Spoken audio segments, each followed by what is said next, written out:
At yun mga agulong, may another customer naman po tayo rito. Isang Honda Click, magpapalit po ng gulong sa hulihan.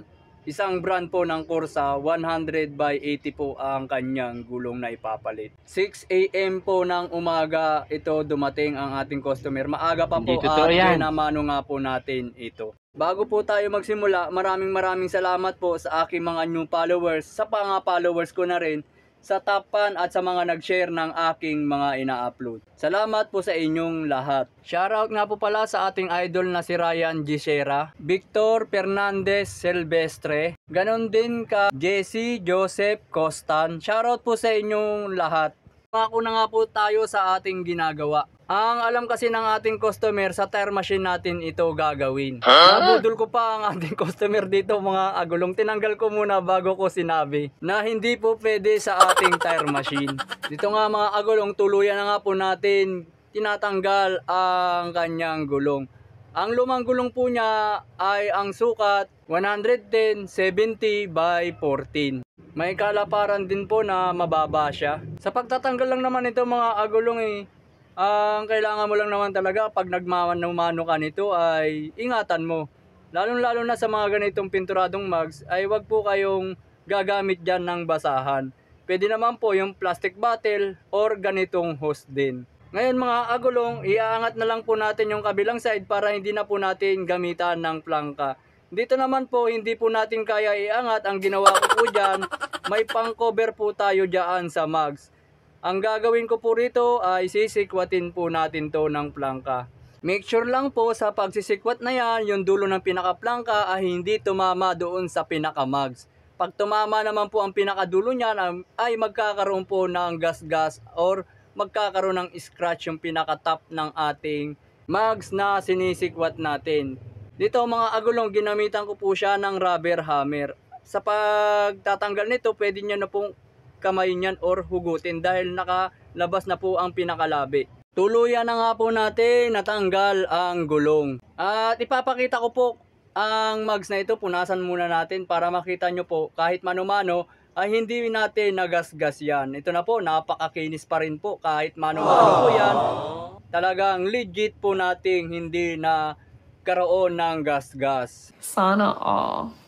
Ngayon mga agulong, ito naman ay mamanu-manuhin natin. Isa po itong Corsa at ako lang po ang nakagawa nito ngayon. Ewan ko lang po sa iba kung nagawa rin nila ito.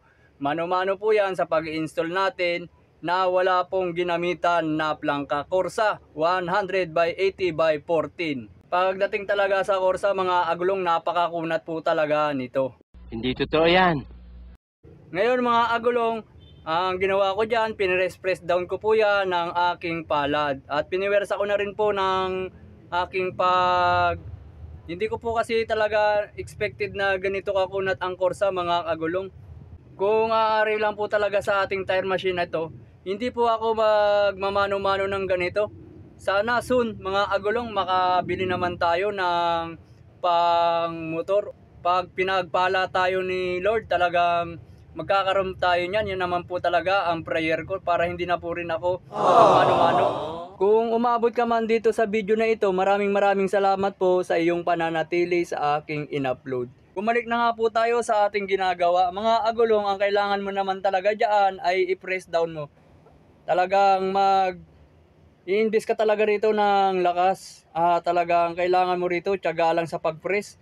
Tiyaga lang din sa pagpihit ng mga gulong na naipasok natin sa pinaka-center mga kagulong. At dito mga agulong, malapit na po natin ma-install yan sa pamamagitan lamang ng pagkamay.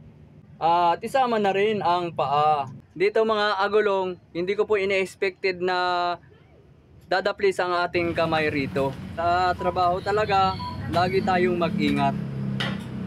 Uy! At yan, malapit na po natin ma-install yan sa pamamagitan lamang ng pagkakamay at pwersa natin. Sa buhay ng isang tireman, talagang kailangan mo lang magtiyaga at mag-invest na rin tayo ng lakas. Ang kailangan natin, kumain ng marami. Talagang dito tayo na lang babawi sa pagkain sapagkat ang ating trabaho ay napakabigat at talagang hindi natin tong ating pinasok na trabaho. Dito mga agulong, tuluyan na nga po natin na install yan.